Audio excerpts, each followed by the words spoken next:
Somewhere in a drawer you have never opened, there is a charger for a phone you no longer own. It was cutting edge once. Now, it is clutter. But the real story of forgotten technology is far stranger than obsolescence. Some of the most important inventions in history were not forgotten because they failed. They were forgotten because they arrived too early for anyone to understand what they were looking at. In 1888, a woman named Josephine Cochrane built the first practical dishwashing machine. She was not trying to save time in the kitchen for its own sake. She was tired of her servants chipping her fine china while washing it by hand. Her machine used water pressure and wire racks to clean plates without touching them. She showed it at the World's Fair in 1893, and engineers were impressed, but almost no one bought one for their home. Why would they? Most households in the 1890s did not even have reliable hot-running water, let alone a reason to mechanize a task that servants or family members already did for free. Cochrane's invention was not ahead of the technology around it. It was ahead of the plumbing. It would take another 50 years and the rise of the modern American kitchen before her idea finally made sense to the world it was born into. This pattern repeats more often than you would expect. An idea arrives, fully formed and fully functional, decades before the surrounding world has caught up to it. Consider the electric car. You probably assume electric vehicles are a recent solution to a recent problem, climate concerns paired with modern battery technology. But in the late 1800s and early 1900s, electric cars were not a niche experiment. They were a serious competitor to gasoline engines. They were quiet.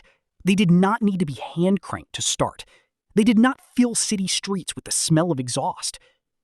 By 1900, roughly a third of all cars on American roads ran on electricity. So, what happened? Gasoline became cheap, roads became longer, and a starter motor invented in 1912 removed the one real advantage electric cars had.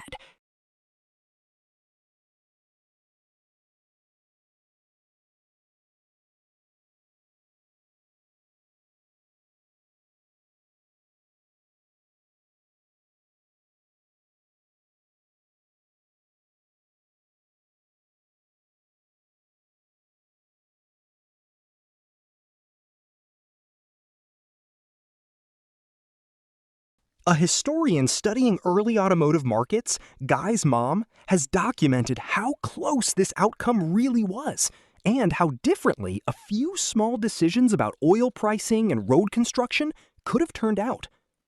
You are, in many ways, currently living inside the second attempt at an idea that almost won the first time. Here is where the story gets stranger. Sometimes the surrounding world was not just unready, it was actively unable to see the invention for what it was. In 1936, a British mathematician named Alan Turing described a theoretical machine that could compute anything computable simply by reading and writing symbols on an infinite strip of tape according to a set of rules. At the time, this was treated as an abstract puzzle for logicians, interesting mostly to a small circle of mathematicians. It would be another decade before anyone built a physical machine that resembled his idea, and several more decades before that machine sat on every desk in every office. Turing was not describing a gadget people wanted. He was describing a concept nobody yet had the language to want.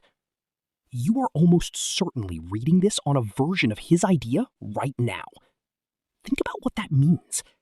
Some inventions fail not because they are flawed, but because there is no problem yet that the world recognizes them as solving. The dishwasher needed indoor plumbing. The electric car needed a world without an easy alternative. The computer needed a public that understood what computation even was. This raises an uncomfortable question. How many ideas today are sitting in the same position, correct, functional, and completely ignored? Simply because we have not yet built the world that would make sense of them? Nikola Tesla proposed a system of wireless power transmission in the early 1900s, aiming to send electricity through the air itself rather than through wires. Investors at the time could not picture what problem this solved, since wired electricity already worked well enough for the needs of that era. His tower was left unfinished, and the project quietly died from a lack of funding rather than a lack of possibility. Only decades later, with wireless phone charging pads and long-range power research, did engineers begin seriously revisiting the underlying concept Tesla had already sketched out. Notice the pattern again. It is never really about whether an idea works. It is about whether enough people at the right moment are ready to feel that they need it. This is the quiet, uncomfortable truth behind most technological progress. Invention is rarely the hard part. Recognition is. A working machine sitting unused in a lab is not a failure of engineering. It is a failure of timing, context, and imagination in everyone standing around it.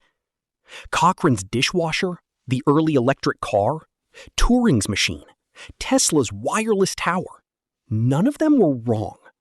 They were simply speaking a language the present had not learned to hear yet. So the next time you open a drawer full of outdated chargers, old cables, and gadgets you no longer understand the appeal of, consider the opposite possibility as well. Somewhere nearby, right now, there may be an idea that already works perfectly.